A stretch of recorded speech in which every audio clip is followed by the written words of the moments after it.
Hi, I'm Abdul Hakim Shabazi, editor and publisher of IndyPolitics.org, a political commentator and attorney here in the city of Indianapolis. And we're here having a conversation with Chase Oliver, the Libertarian candidate for president. Obviously, right now, Donald Trump and Kamala Harris are participating in the debate hosted by ABC News.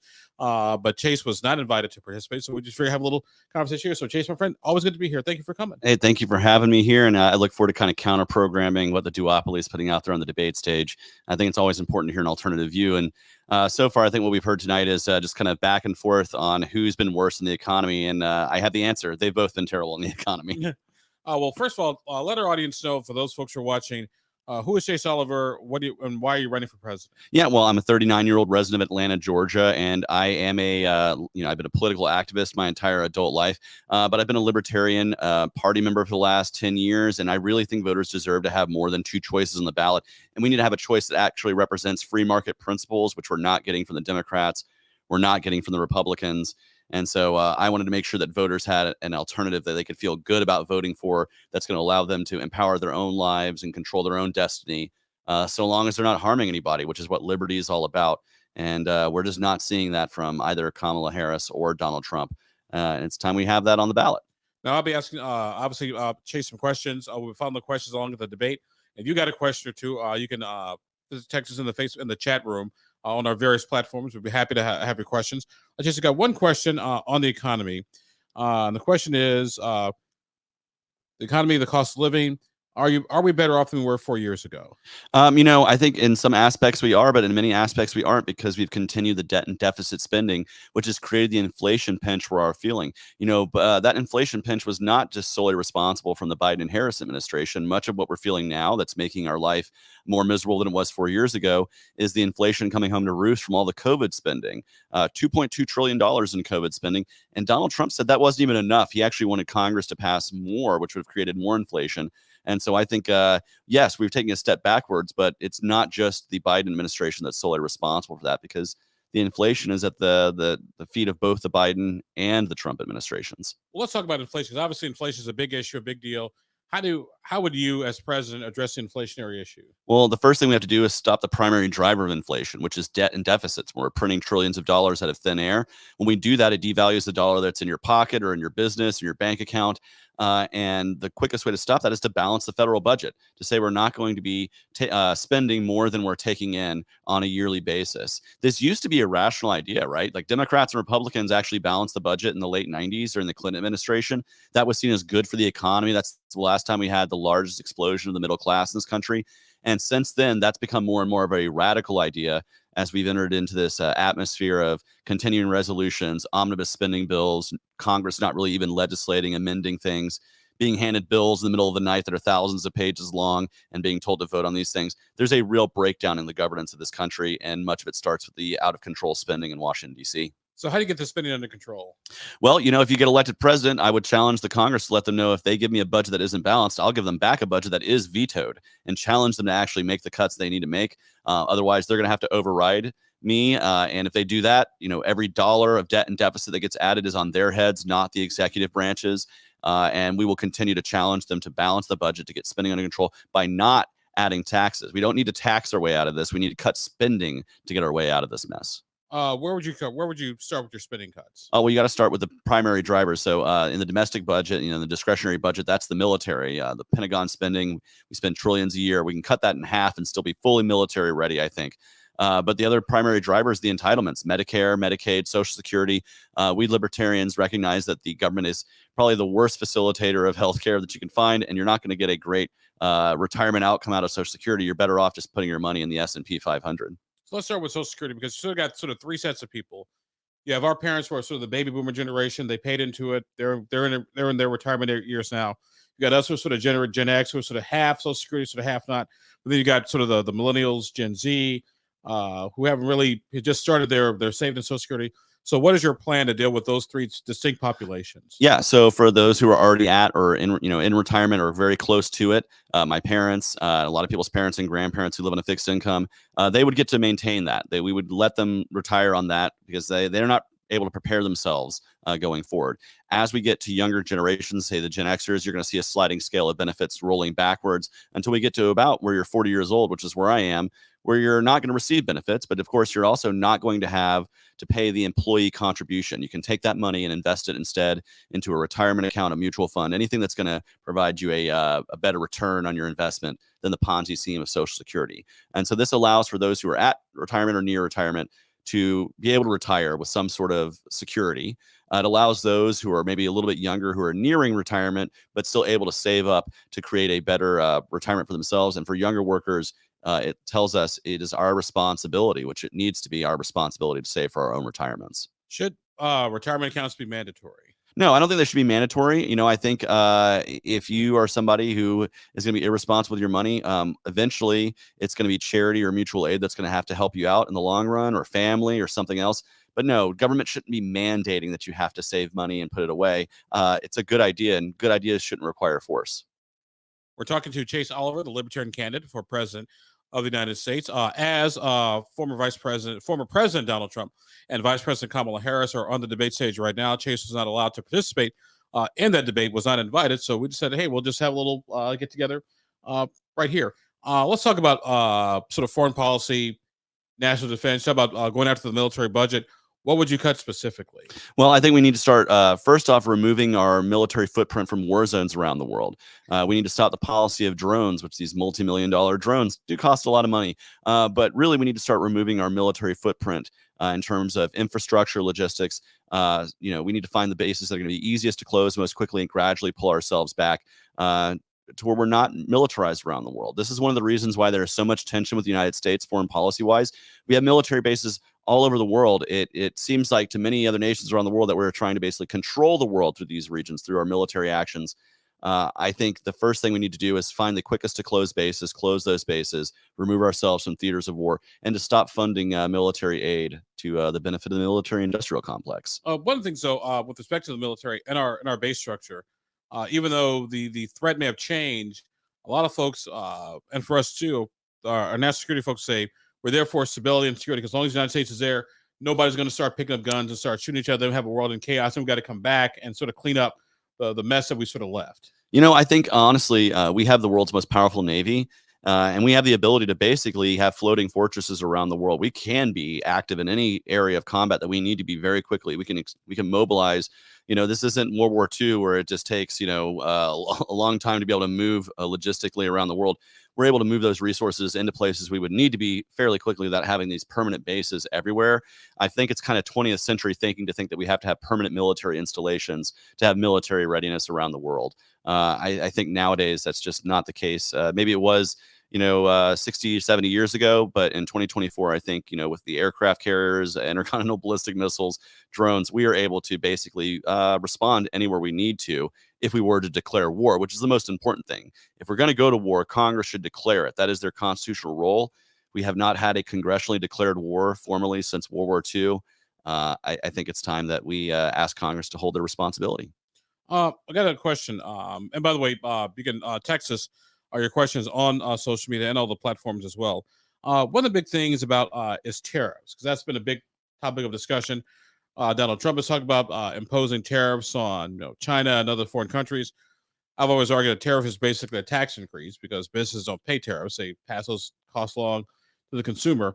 What is your position on trade and tariffs? Well, that's a very easy argument to make because it's exactly what it is. A tariff is a tax on the consumer. China does not pay that tariff. Trust me, I worked in maritime logistics, moving goods from one part of the world into the United States, all over the world into the United States. I know the impact of those tariffs. It's going to lead to less trade with other nations, or it's going to lead to higher costs when you buy foreign goods. All of that hits the consumer at the bottom line, and it does affect American jobs. When you reduce the amount of imports we're bringing to this country, you got to think about it. Say you're bringing a T-shirt from Vietnam, right? You bring those T-shirts in on a container. That container gets unloaded in the United States by American workers. It gets put on a train or a truck by American workers and is moved to a warehouse that's run by American workers, and it goes onto another truck that's driven to the Walmart eventually. All of that staffed by Americans. All of that creates American jobs down the line. And when you raise the cost via tariffs, you're actually going to cost jobs and you're going to make goods more expensive. We need to actually have a free trade warrior who's fighting for the presidency. And I believe I'm the only one, not just the Democrats and Republicans, but even the independent candidates who are out there. I'm the only one who's trying to fight for a truly free market. And I think it's the best way to engage with our neighbors, because, hey, if I'm buying something from you or selling something to you, I have a pretty good interest in not shooting at you, and you have a good interest in not shooting at me. And so I think it would create more peace around the world if we embraced free trade and tore down these barriers. So what does a free trade policy look like? So it looks like, really creating no barriers to entry for people to trade goods within or outside of the United States. And I understand not every other nation is going to honor that the same way we would. But that's going to be to their detriment. If China puts tariffs on American goods, that's going to affect the Chinese consumer. We need to be concerning ourselves with what is best for American consumers and American business, and that is to be able to have a market of goods that can come in fairly easily without any trade barriers at all. So, fully free trade, no ifs, ands, or buts. Now, the question is, but can you have free trade when other nations sort of subsidize their respective industries, whether it's things like sugar or coffee, automobiles? If other nations are getting, if other international companies are getting sort of subsidies from, say, Germany, England, India, China, how can we have technically free trade and Americans don't do anything, but the other guys are getting all these sort of financial advantages? Yeah, well, we need to look at how are they getting those financial advantages? How are they getting these subsidies? These subsidies are coming from taxation of that nation's people. It's coming out of the pockets of the Germans or the Italians or whoever it is putting these subsidies on their products. And that's a very inefficient way to try to guide the marketplace. Central planning is doomed to fail. And so actually, when you rely on the trillions of marketplace decisions that individuals make, as opposed to the hundreds or thousands of decisions made by a group of central planners, you actually get greater marketplace efficiency. We're actually able to better compete. And if we, I want to remove all subsidies and deductions from all industries in the United States and overall just lower the cost of doing business, lower the tax impact, completely, removing the state's impact from business. I think if we did that, we'd see a much better allocation of resources instead of a government trying to pick winners and losers, which inevitably will create screw ups. And so I think it's a better idea for us to just truly lower the cost of doing business overall instead of deciding what industry we want to subsidize, what industry we want to give deductions to. Let's just truly compete. And that brings up another interesting question, is because once again, I understand your point of view, lowering tariffs, lowering trade. But if other countries aren't doing it, should we play by their rules until everybody lowers their trade and tariffs, or should we just act unilaterally? No, we need to call their bluff, in particular with China. China is manipulating their currency. They're putting up barriers to trade with us. And what that is doing is that is creating an artificial bubble in their economy that eventually will burst, leading them into recession or possibly depression. We need to continue to be trading as hard as we can with the economic engine of the United States to call their bluff. And eventually, when they do go belly up, when the economy kind of turns in China, we're going to hopefully see the population demanding more market liberalism from their government. And that's the way we can truly make change without having to fire a single shot, without having to go to war. Let's just call them on their bluff, let them blow up their economic engine, and let us continue to trade around the world as the true free trade nation. Your thoughts on Russia and the situation in the Ukraine? Well, I want to see remove ourselves militarily from that. I think if there's if Western Europe wants to supply military aid to Ukraine, I think they should be free to do so. But after we've given over $150 billion of military aid, I think it's time for us to look at other ways that we can help people who are stuck in the crossfire, either by allowing independent organizations to sponsor refugees to come here and get out of the war zone, or by allowing amnesty for those who have been conscripted to fight in a war they don't want to fight in. I believe conscription is slavery, and I can think of no better use of an asylum claim than saying the government is forcing me to put a gun in my hand and kill people. I don't want to do that. And so I think if we offered amnesty, particularly to the Russian military, who's mostly made up of conscripts at this point, we would see a lot of people laying down their arms and wanting something better. However, by not getting involved, do we basically have the old domino theory effect? Okay, today it's Ukraine, tomorrow it's Poland, Czechoslovakia, Austria, Hungary. I'll almost gonna say I've seen this movie before. Yeah, I think maybe if we were thinking kind of the 20th century mindset, that might be the case. I don't see that happening. I really don't see Putin trying to roll into Western Europe. If for no other reason, then that would really strike a hot war with the United States. I think he's interested in Ukraine. I don't think he's interested in going into a hot war with the United States. Because first off, he would lose that war. We would absolutely just destroy Russia if we got into a fully engaged war. but also we're two nuclear armed powers. I don't want to see us getting to the point where we have a pissing contest between the U.S. and Russia, because that could lead to a mushroom cloud. And I think Vladimir Putin's also smart enough to know that too, that he doesn't want to get into a pissing match with the United States, lest mushroom clouds appear in the Russian landscape. I'm Abdul Hakim Shabazi, editor and publisher of anypolitics.org. We're talking today to Chase Oliver, the Libertarian candidate for president. Chase is not allowed to participate in the debate tonight between the former President Donald Trump and Vice President Kamala Harris. So we're sort of having a sort of discussion here. You can throw in your questions in our chat window and on the various Chase platforms. Let's move to the Middle East. Obviously, it's been a hotbed ever since day one. Your thoughts on the Middle East, particularly Israel, Hamas, and what should be done? Yeah. So first and foremost, I think we need to recognize October 7th was a horrible day. And if that had occurred in the United States or in any other nation, we would be demanding some sort of response. I think the response that Israel has put forward has been so heavy-handed and destructive that has turned any goodwill they would have had against them in many nations around the world. It's inflamed tensions with the Arab world. We're seeing increased inflamed tensions with Iran and Syria via Hezbollah and what's going on there. And I think what we as the United States need to be doing is disengaging ourselves from the military aid that's going on there, demanding a ceasefire, demanding a release of hostages as a stepping stone towards peace. The biggest thing there is that both the Palestinians and the Israelis are being let down by those who claim to govern and represent them via the Netanyahu government or Hamas in Gaza. Both populations are being let down by those quote unquote leaders. And I think it's both those populations that are going to have to demand a change in leadership before peace can move forward. Your thought, let's change gears a little bit. Let's talk about immigration and border security. Obviously, that's a major issue, a major big deal right now with migrants coming through. Donald Trump is basically saying Kamala Harris wants to open the borders, let anybody and everybody in. What is your position on borders and border security? Well, I think there's definitely a crisis at our southern border, but I don't think the crisis is necessarily because immigrants want to come here and work. I think we actually need immigrants to come here and work. Immigrants create jobs, they create businesses, they can help create prosperity, they can grow the economic pie of the United States. They can provide replacement workers for an aging boomer population, and we need those replacement workers in the economy. But what we have is a crisis of government and complete mismanagement of how to bring those people in through the border in an orderly fashion. I want to see a 21st century Ellis Island. Come through a port of entry, declare who you are, do a background check, a health check, and then be given a visa to come here and work. The market will dictate when we need labor, where we need labor, what industries we need labor in. We don't need central planning of government to do that. But what we do want to do is make sure we know who's coming in, which is what most Americans want to see. Right now, we're just this crisis of red tape and regulation, and the asylum courts are completely backed up. And it's because we try to manage this through central planning. We need to allow people to come here to work. Labor and capital is also part of a free market. And we need to have the ability for people to come here and work. In particular, I use the agriculture industry as a great example of what Ellis Island, 21st century Ellis Island could bring.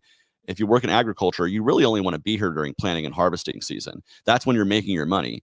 The rest of the time, you'd want to take that money and go back to your family south of the border. But under our current system, you're just prevented from doing that. And this notion that, Kamala Harris and Joe Biden just want to let everybody in. I believe there are still border apprehensions going on right now. There's still the giant ICE machinations that, are terrible. There's still all sorts of human rights violations going on at our southern border, whether it's Biden as president or Trump. Neither of them have solved this because the two-party system is actually more concerned with kicking the can down the road and fighting over this issue than actually solving this issue, because if they did, they'd have one less thing to fight over. What about the immigrants who are already here? Well, I think we need to offer them that same kind of deal. If you want to declare yourself, go through a background check, you should be able to stay here with some sort of documentation. I think those who are already here who don't want to go through that process, there's probably a good reason for that. And that would allow law enforcement to actually focus on those who are here for nefarious reasons, be it human trafficking or, creating fraud by pressing fentanyl into look like Xanax pills and selling them on our streets. Those are things that need to be addressed. Donald Trump basically wants to says there are 11 million people who are here undocumented illegally. Donald Trump wants to round them all up and send them back to wherever they came from. I don't know how you start rounding up 11 million people and change, but that's what the president wants to do. You're a candidate for president. should we start rounding people up and put them in railroad cars and send them to the camps Yeah, and well, send them on their merry way? I don't know. First and foremost, it just sounds extremely like ludicrously expensive to be able to do something like that. Like it would cost trillions and trillions of dollars added to the debt and deficit that we just cannot afford. And also, how do you, not to cut you off here. My question is, how do you identify who these 11 million people are? Oh, yeah, you're going to go door to door and you're start checking for papers. There's going to be huge civil rights violations going on, particularly for those who are like Latinos living in the southwestern part of the United States. Like, I would be outraged if this was going to be the policy that the president wants to put forward, because I know it's only a matter of time before agents come ask me and my family for our papers. And I think that's a gross invasion of privacy. It's disgusting. And it's not something we need to be seeing happening. It is something out of a dystopian future of going door to door to round up all the immigrants. I think it's impossible to practically do. It would cost so much money. It would create so many human rights violations. How about we just fix the system instead of just demonizing an entire population of people and then trying to root them out of this country? Many places where they create jobs, they create prosperity. Their kids are U.S. citizens. What, are we supposed to send these U.S. citizens to a place they've never been? There's a lot of problems, let's just say, with Donald Trump's extremely simplistic border policy views that just lack any kind of real nuance. We're talking to Chase Oliver, Libertarian candidate for President of the United States. Chase not participating in tonight's debate between Kamala Harris and Donald Trump. However, we are having a sort of debate discussion and taking your questions as well. So be sure to throw them up on the chat room. What are your platforms, by the way? So if folks want to... Oh, yeah, you can find us at Chase for Liberty on all the major platforms. We're on X, we're on Facebook, we're on Instagram, we are on YouTube, we're on TikTok, though. We're not on TikTok Live right now. We'll do a few more things on that platform very shortly. But yeah, that's where you can find us, at Chase for Liberty, on all those platforms. And of course, you can go to the website, votechaseoliver.com, compare my platform to that of Kamala Harris and Donald Trump's, do a blind taste test, and I think you'll like ours the best. Getting back to the economy, let's talk about unemployment. Obviously, there's a skilled worker. There's a worker shortage here in the United States. There's more jobs available than people. However, a lot of folks who find themselves unemployed or in sort of that lower rung of the economic ladder don't have the skill sets to fill some of those high-tech, high-wage jobs. Number one, your thoughts on our unemployment situation. Number two, how do we get people to skill up their abilities? Yeah, I think it is a concern that we have a population, particularly workers who are getting older, who are not able to kind of fully transform themselves into the new worker of today, where you have to have these skills. Particularly, maybe that if you started working 50 years ago and you're still in the industry, maybe you're not adapting quite as well to these things. That is a concern that we have, and I think the greatest way to address that issue is to make it easier for people to get the education that they need to be able to train themselves, to advance themselves in careers. And that starts with lowering the cost of education. And there's a lot of ways to do that via marketplace forces. First and foremost, get the government out of the student loan process. They artificially inflate the cost of higher education by inserting themselves. Over 90% of student loans are backed by the federal government. And when you do that, institutions of higher learning go, oh, it's basically guaranteed money, so we can charge whatever we want for these programs, even if it's not really at market value. And that leaves people stuck in a student loan, debt crisis. It also creates a barrier to entry for those who maybe don't have the means to pay thousands and thousands of dollars out of pocket, but also don't want to get stuck in the student loan spiral. So we need to make the cost of getting educated, particularly in these high-tech industries, things like community college, associate's degrees, less expensive. But we do that not by inserting more government into higher education, but actually getting government out of the business of higher education, so market forces can truly take over and provide us the skills we need for the jobs for tomorrow. Speaking of our colleges and universities, and full disclosure, I've been teaching for 20 years at the college and high school level. So I think I can say this with some sort of expertise in my background. What are your thoughts on the campus sort of, I would say, protests, for lack of a better word, that have been going on ever since the Israeli invasion, and I won't say invasion. Invasion is not the right term. Then the invasion, the Israeli military maneuvers into Gaza and into those areas. And you can say invasion if you want to.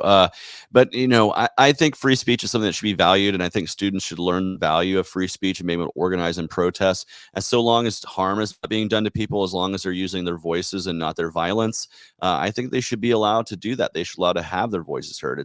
kind of in the, it's kind of in the tradition of campuses of the United States to speak out, especially when wars are going on, to be those voices of peace. Maybe it's because it's that generation that if wars break out and they expand, they're the ones who are eventually going to get drafted, right? That's why we had the campus protests during Vietnam, because they were actually being sent to go fight in these wars. I think young people have a heart. They have the empathy to say, we want to speak out against these things.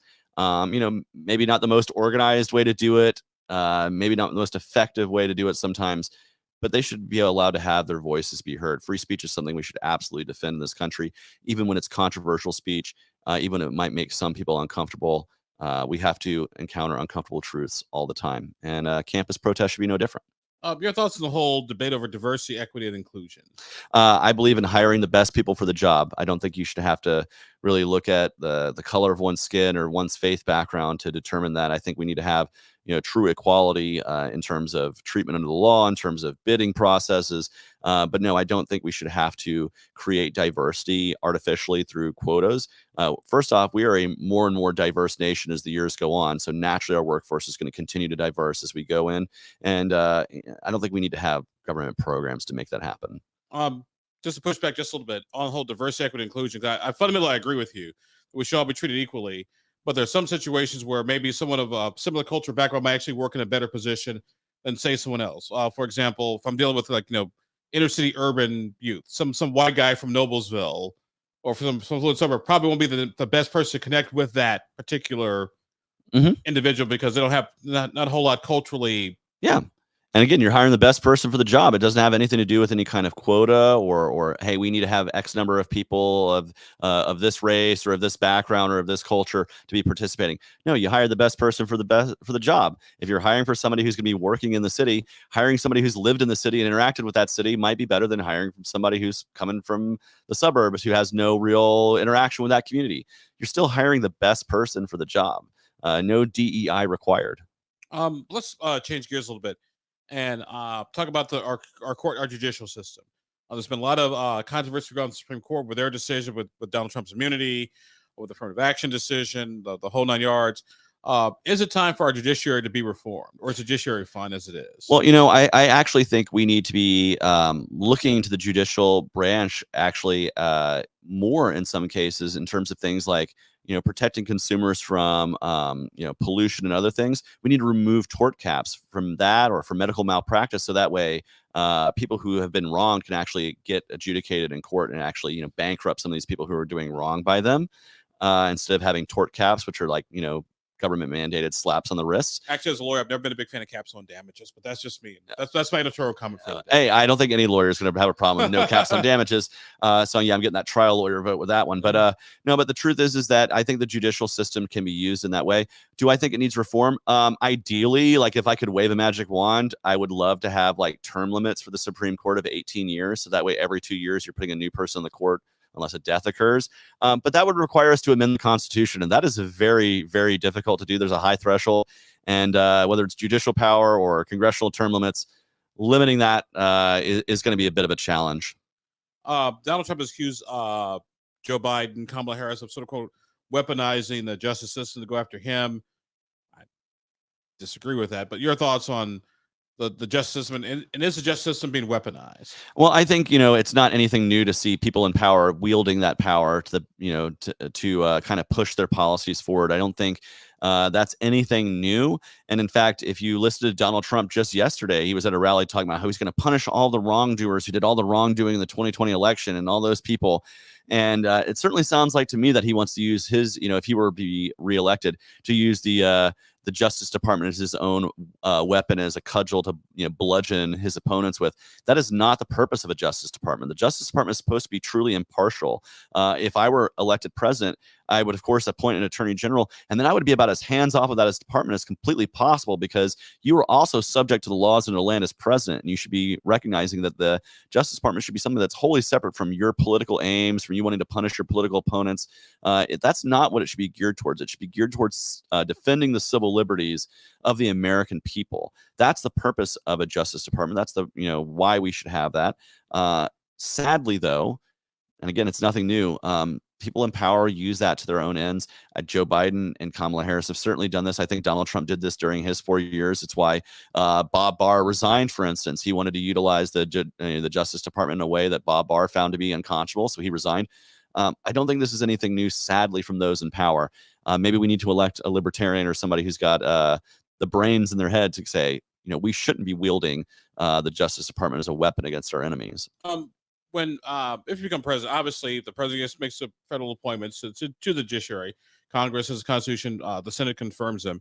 One of the big debates discussed always been about how should the Constitution be interpreted? Are you a originalist, or is it more of a living, breathing document? How do you interpret the Constitution? Well, I think there's original intent there, but I also think if we just only went by original intent, we would. If we went by original intent alone, then the First Amendment would only cover the printing press and the quill. It does cover 21st century technology. It does cover what's said online. It does cover all forms of communication. So the Constitution has to grow with the culture that is around it. That does not mean that you can just interpret things out of thin air. It does mean that there's original intent, and that intent needs to be put through a 21st century prism.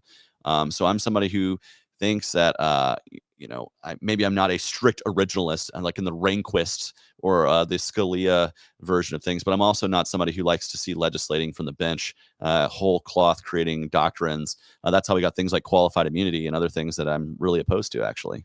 Why opposed to qualified immunity? Well, because it creates a different legal standard for those who are in law enforcement or in government to cover civil prosecution. I think if you do wrong, doesn't matter what industry you're in, people should be able to take you to court and adjudicate that. And just because you're a law enforcement officer who thought they were doing something constitutional at the time, or it doesn't fit the standard, judges should not just be able to toss these out arbitrarily. It should still be seen by a jury. Citizens should still be able to determine the guilt or innocence there, or the culpability of what's going on. I don't see any other industry where we just say wholesale, well, a lot of times we'll just toss that out. But on the qualified immunity thing, if you're a government employee and you're trying to do your job, and you're doing your job well, but somebody wants to sue you for whatever reason, it's going to cost you time, energy, resources. Should there be some level of qualified immunity for the day-to-day governmental stuff? No, what I'd rather see is are we setting basically every law enforcement officer, every firefighter, every ambulance driver, every mayor, every city council member to be sued?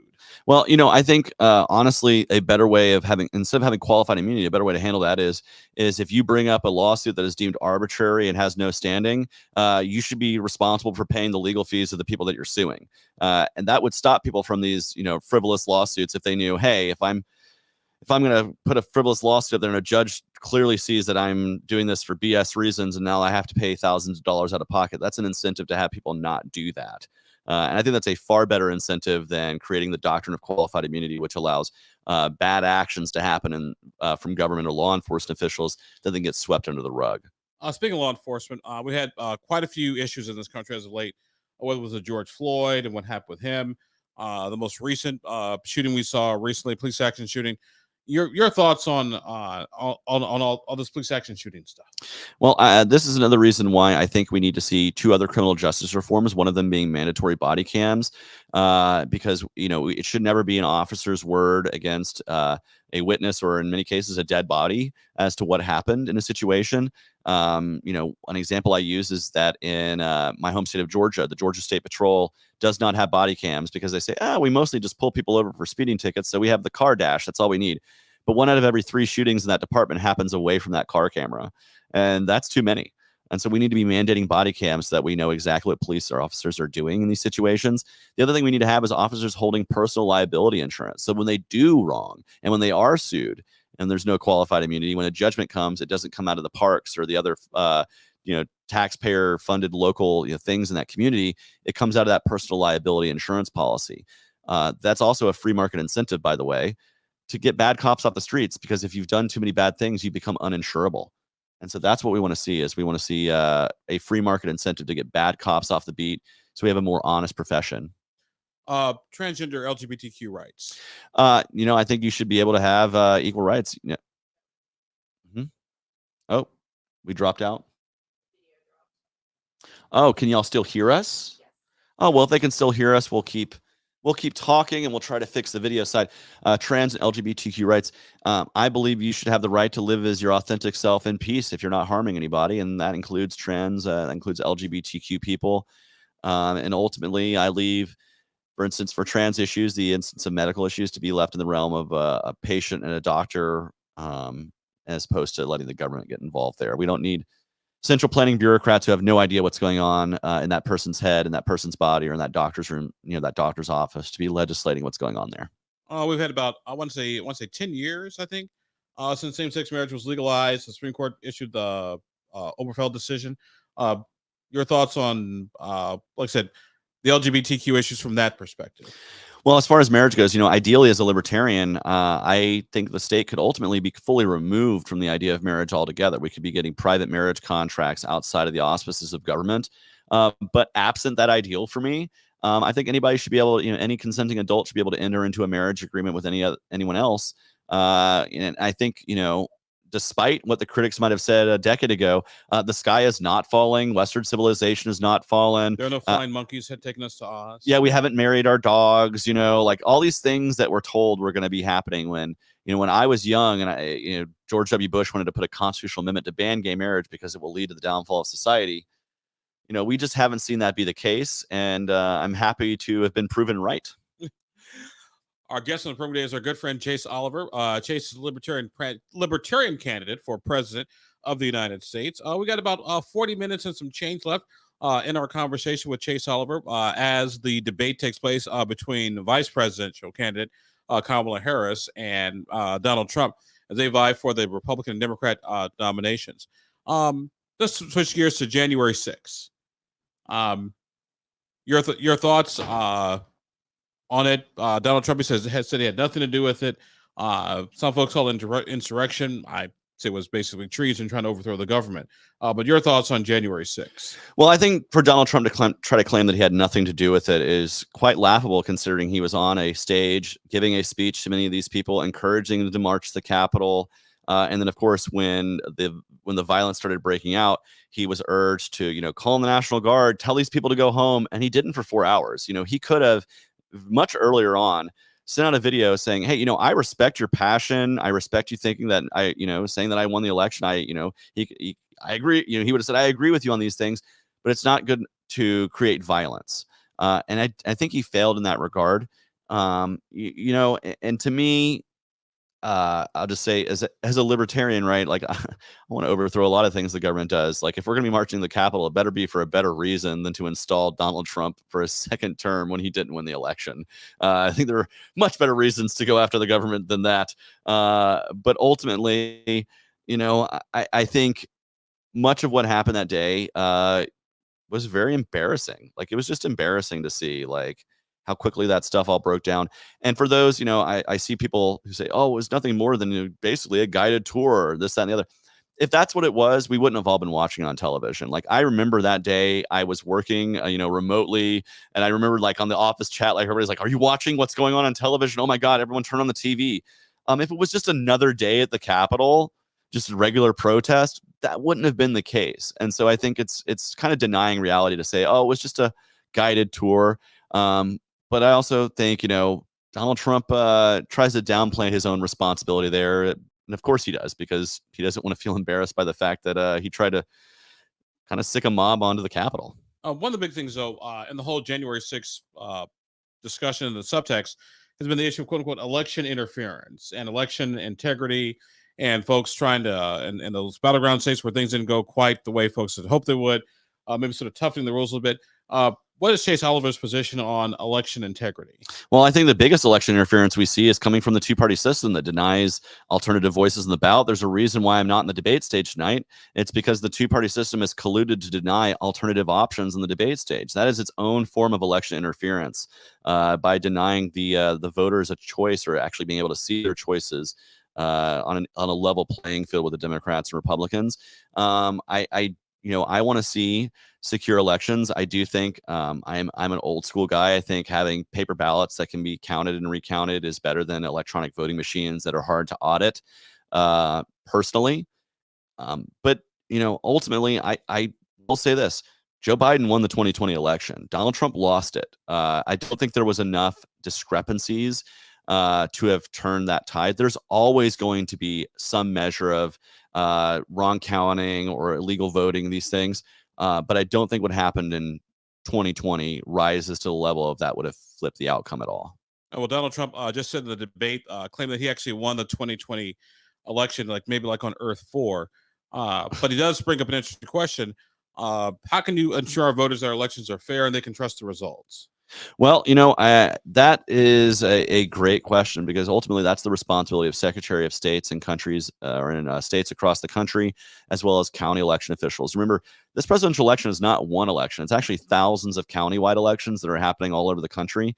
I don't think there is a silver bullet to creating trust in the American people other than trying to have a more accountable way to vote, which is why I support paper ballots over electronic voting machines that are harder for folks to audit. I think that provides a certain level of trust. Opening up the ballot access so more people can run for office, so you're not gaming the system on that end, and then ending the process of gerrymandering. I think that's one of the things that's just not talked about enough when it comes to secure and fair elections, is the fact that the parties in power have basically manipulated to safe districts for them and safe districts for the others, and that is its own form of assault on our democracy. Let's talk about gerrymandering. How should gerrymandering, or how should districts be drawn? Should they be drawn by an independent commission? Should they be drawn by the legislatures? Because I'll argue, as long as there are people involved, there will always be some politics involved regardless. So I guess, how do you sort of minimize that? Because even if you have a quote unquote independent commission, well, who appoints an independent commission? The politicians do. Yeah, I would support an independent commission if for no other reason other than I don't want legislatures doing that, because then they're they're deciding their own districts for the races that they themselves are going to be in running. And sure, any human being is corruptible, but I think having an independent organization, a group of people, community members who don't have a vested interest because they're not running for office in those districts is less corruptible than letting state legislatures do this. Which, in my home state of Georgia, like 60% of the congressional races at the state level are running unopposed right now. They either have one Democrat or one Republican, and it's because they've gerrymandered them to be safe red or safe blue districts, and they disallow any kind of competition from coming on the ballot. There's no Green Party to challenge the Democrats in those safe blue districts, or a Libertarian to challenge the Republicans, or any other party to like jump in there and be a true competition. So it's sad, unfortunately. Voters are just left with too few options. Our guest is Chase Oliver, who's having a part of our conversation tonight. As Donald Trump and Kamala Harris have their debate, we're having a debate discussion here with Chase Oliver. Chase, something you said was interesting. Actually, I'm going to take this question first. Americans feel like they have to pick sort of the lesser of two evils, so to speak. Why should folks look for a libertarian choice who are tired of the traditional standard two-party system? Well, first off, if you're picking the lesser of two evils, you're still picking evil at the end of the day. You're picking somebody that you're not fully satisfied with because you're scared of the alternative. I don't like voting out of fear. I like voting out of, optimism and who's going to provide the best vision forward for the country. But there's plenty of reasons to vote for the libertarian candidate, especially if you feel that those two are the two evils that you're having to pick the lesser of. You can help build a libertarian party up in states all over the country with ballot access, with major party status wins. And you can also signify to the Democrats and Republicans what policies you want to see most. If the libertarian candidate, if myself, who is pushing at the top of my policy platform, balancing the budget, getting inflation under control, if we win a lot of votes, that is a signal to the Democrats and Republicans in Congress that more and more voters want to see that action on the economy. And so not only is it a signal to those who are currently in power, it helps build up the foundation for something that can ultimately, over the long term, challenge the two-party system. You want to vote libertarian in 2024, so we have a viable libertarian party in 2028, 2032, and every election going forward that we can build upon and create a true competitor to the two-party system in the long term. Any word concerned, because one of the big criticisms I hear about third-party candidates, particularly libertarians, that you guys are quote-unquote spoilers, that with you on the ballot in certain places, that's going to probably hurt Donald Trump more than Kamala Harris. Your thoughts on libertarians being quote-unquote spoilers? Yeah, I prefer the term disruptor. I think we disrupt the two-party system more than spoil it, because frankly, the two-party system itself is already spoiled, rotten to the core. If you look at the congressional approval ratings, it's consistently under 20%. But if you look at the incumbent re-election rate, it's consistently over 90%. That is a signifier that the system itself is broken and spoiled, rotten to the core. All we libertarians are doing is challenging that system, providing a better alternative for voters and disrupting it as much as possible. And so whether I disrupt this election and it benefits one or the other does not matter to me, because both of them are two sides of a terribly broken, corrupt duopoly coin that the American people just cannot afford any longer. It's continuing to create more division, more hyperpartisanship, more strife, more hatred of our neighbors, and continuing the debts, the deficits, and the wars around the world, that we're just not going to see anything different, regardless of which of those duopolists win in November, if it's not me. How do we return to a sense of civility in this country? Because I remind folks that, yes, things are almost sort of hyper partisan these days. But back in the founding of the republic, what these guys said and wrote about each other was like, "Oh my God, I can't." Thank God Twitter wasn't around. In 1789 when they're writing the Constitution, that Jefferson's he's a real butthole. Yeah, it would have. I think love John Adams. I think one of the ways we would have. I think one of the ways we can increase civility in this country is changing the way we vote. I think the plurality voting model has what's led to this division, because it creates this artificial need to have a top two or two-party system. If we had ranked choice voting, people would first not feel afraid that they're voting. Let her on. So what exactly ranked choice vote? I know it is. You know it is. But so it's like an instant runoff. So if no candidate on the race gets over 50%, they knock off the lowest vote getter, and whoever those people voted for second, that's where their vote flows to. And so let's say you want to vote Libertarian and you don't want Kamala Harris to win. You put the Libertarian me first, then you put Donald Trump second, and you don't rank Kamala Harris. And then if I don't hit the threshold, if I'm the lowest vote getter, they knock me off, and your vote flows to your second choice. And this leads to, at least nominally, over 50% of the population is in support of that candidate or approves of that candidate. I think it is a better way to run elections. And it creates more civility, because if you're the Libertarian and you're getting 5 or 6% of the vote, well, maybe the Democrats and Republicans will come into one of your meetings and say, "Hey, Libertarians, I know you're going to mark your Libertarian candidate as first on the ballot, but here's the things that we're going to do if you mark us second on the ballot, we end up getting elected. We're going to do X, Y, and Z that's part of your party platform." This would create more civility, more coalition building, and more representative democracy, where people were actually, fighting for what the people want and not just for what the partisan bases are fighting for. And so I think ranked choice voting would go a heck of a lot of, towards creating more civility in our elections and recognizing the value of independent and third party voices. Speaking of lobbyists and elections, I always want to get your thoughts, because it sort of seems like almost sort of a dichotomy. On the one hand, you want the free market to sort of operate in all aspects of life, but at the same time, you don't want an oligarchy of lobbyists sort of running your government. So I guess how do you balance those two? Well, I think one of the things we can do is, honestly, when it comes to business, fighting lobbyists by just flattening the tax code and removing all these carve-outs and deductions and the things that they've lobbied for on behalf of mostly giant, corporate interests. There's a reason why small businesses create the most jobs in this country, or the economic engine in this country, but the profits are mostly with these giant corporate multinationals. It's because those are the ones that can afford to lobby our Congress. I would fight to remove their influence by removing all these carve-outs and deductions overall, and just flattening the cost of starting a business. And so that way we have a truly competitive marketplace that's not being gamed by lobbyists who buy and trade our legislators like auction at a cattle yard. What does a Chase Oliver tax plan look like? It looks like cutting as much government as possible so we can continue to lower the tax rate as much as possible for every single American. Ideally, again, I'm a minarchist. We talked about this the other day when we were on the radio. Minarchy is like the minimal amount of government we think is necessary, and ideally that would be voluntarily funded.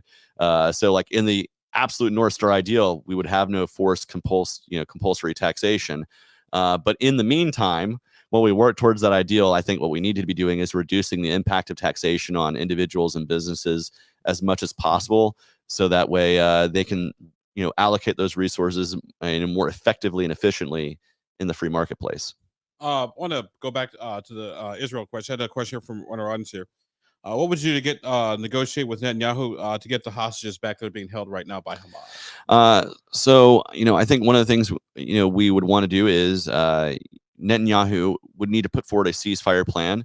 We need to see the ceasefire happening, I think, before we're going to see the release of hostages, because we're going to need a cessation of violence before we see, the Palestinians led by Hamas taking their first step forward. After tens of thousands of innocent Gazans have been killed, I don't think it's too much to ask for a ceasefire for a full ceasefire in exchange for negotiations on the hostages. I think that has to be the first step taken by Israel, and it has to be that first good faith step. Without that, I don't think you're going to see the release of the hostages. I've got about 15 minutes left for it to wrap up. Energy, wind, solar, oil, all the above. I'm very much an all of the above guy. So the largest energy sector that we give deductions or that we give giveaways to, in terms of tax breaks and things like this, is carbon-based energy, oil, natural gas, and coal. We still give lots of subsidies to green energy as well. I want to remove all of that altogether and just create a free market of energy. And I think the biggest thing we need to do is actually remove all the red tape and regulatory burdens that have existed around nuclear power for far too long that has kept it from being truly competitive. I'm not going to pick the winners and losers as president of the United States, but I can give you a prediction. If we had a true free market of energy, you'd see a lot more nuclear power plants coming online with smaller footprints in terms of you don't have to do acres and acres of solar panels or wind farms. You don't put carbon into the air. The waste can be stored and moved and maintained. And so ultimately, I think in a true free market, nuclear would be what would win in the long term to power ourselves the rest of the century and beyond. Energy, obviously, like I said, nuclear power is the way to go. But what about some of the alternative sources of energy? Yeah, I think there's a place for all of these things in the energy portfolio. I do think that there's going to be places for wind power and places for solar power and geothermal power, and we're even seeing now collecting energy from tidal, from the tidal movements, that kind of stuff. There will be a place for all of that in the portfolio of free market energy. I just happen to think that nuclear is going to be the one that ultimately wins the market share there in the long term. But what we want to see is energy being as competitive as any other marketplace by removing the government hand there of picking winners and losers. Let's talk about one of the big issues that the voters will take up this election season is the abortion question. It's on the referendum in a number of different states. The abortion question was just approved in the state of Missouri, where I went to law school. The question is going to be to enshrine abortion rights up to viability in their Missouri state constitution. Ohio just did it recently.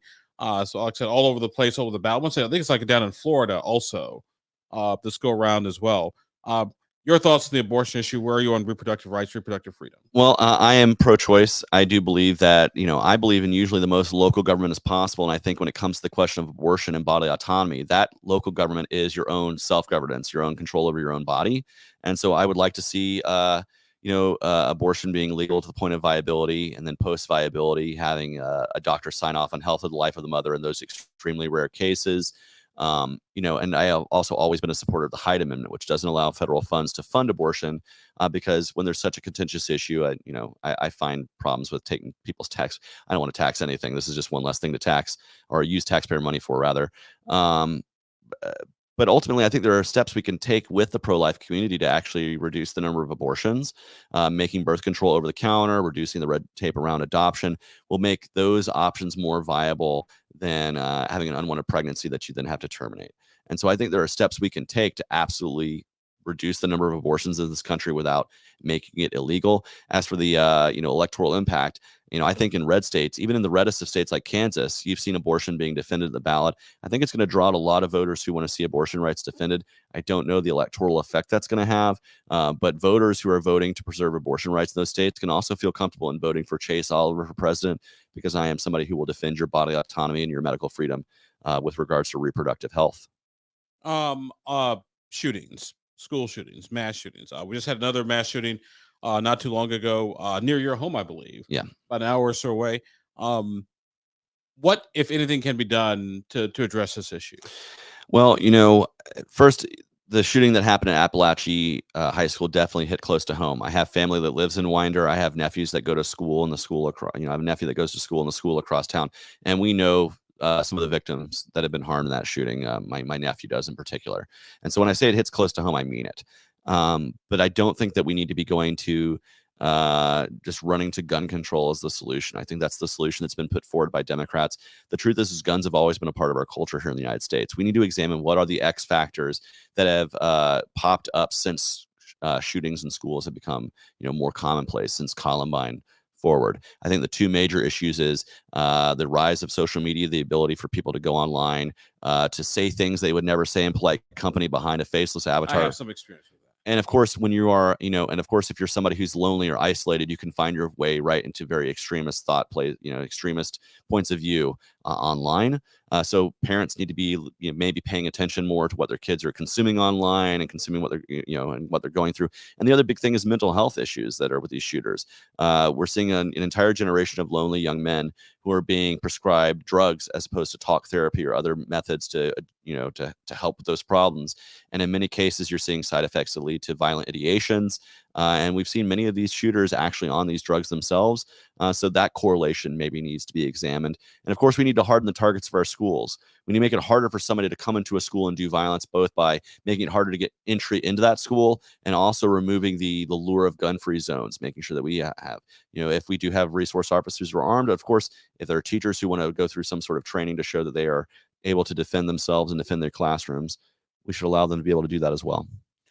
Our guest on the program is Chase Oliver, the Libertarian candidate for president. We're with him for about about 9 more minutes left to go. So if you got a question or a comment or a thought, feel free to go ahead and post it on one of Chase's platforms, and we'll be more than happy to get that out there.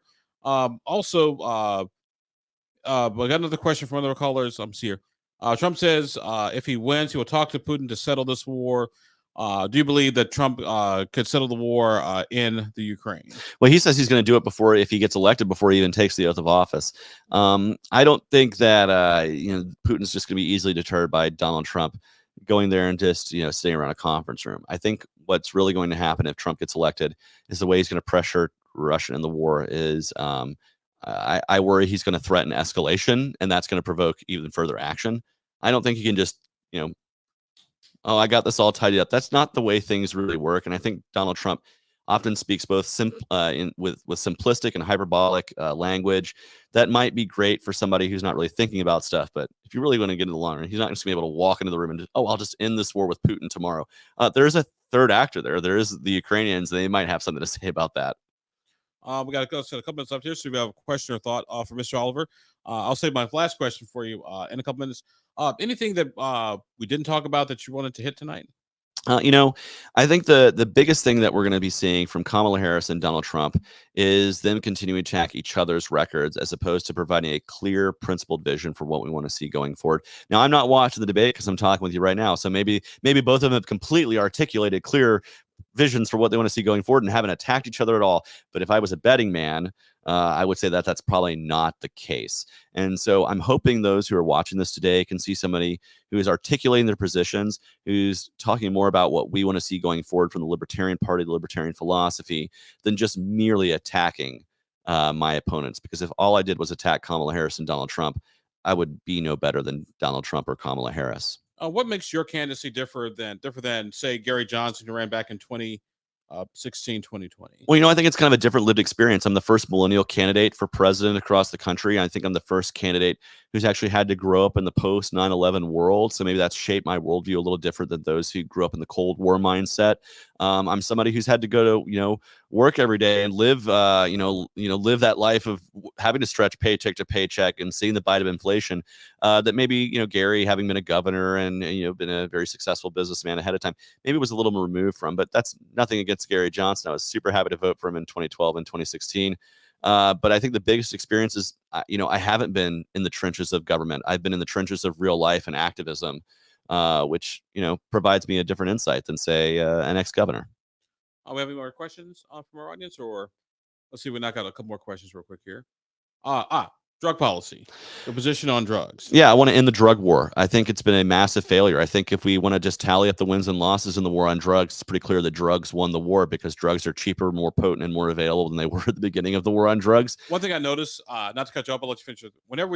My theory is whenever we declare war on something in this country, we usually end up getting more of it. War on poverty, war on drugs, war on terrorism. Yeah, exactly. And so for me, I think we need to end the drug war model and actually switch to a decriminalization model, allowing adults to consume what they want to consume, treating addiction as a medical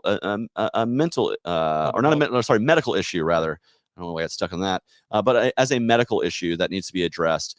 and not something that needs to be adjudicated by throwing people in jail, creating trauma factories. And what's worse, if you're an addict, you get thrown in jail, you get traumatized for the time you're in jail, and the second you get out, what's the first thing you do? You try to alleviate that trauma by going right back to the addiction.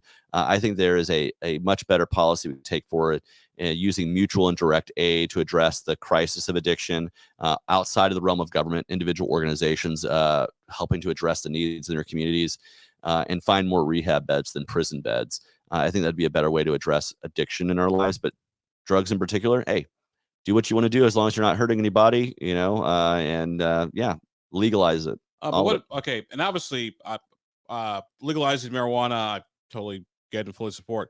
But the question is, what are the more dangerous drugs, like things like fentanyl, and also not so much the user, but the dealers? Yeah, well, ultimately, I think the question of fentanyl is more about a question of fraud. I don't think people intentionally take fentanyl. And so fraud is an issue when people are, like I said, taking fentanyl and pressing them to look like Xanax pills, and you see people ODing, or they're putting it into the heroin to make the heroin more potent so they can cut it. That is a question of fraud of product. And if we actually ended the war on drugs, you could actually properly test what it is you're taking to know. So in the nation of Portugal, they decriminalized drugs, and you can actually take your heroin to a pharmacy and they will test it for you for a small fee to let you know if it's cut with anything. That would actually increase the quality of product if we decriminalize, because we could address the fraud issue, as it were. But again, if fentanyl were legal, would you take fentanyl if it were legal today? I like taking my high blood pressure medication. Yeah, I wouldn't take it either. So I don't think that the illegality is what's keeping people from taking it. It's the extreme danger, and keeping it illegal is what allows the fraud to exist that is causing more and more overdoses. I'm trying to imagine my pharmacist at Walgreens cutting my heroin down and testing the quality of the grade of it. Hey, it's a brave new world we live in, and that's what they do in Portugal, and it seems to work out really well. They had the highest IV drug use in all of Western Europe before they decriminalized drugs.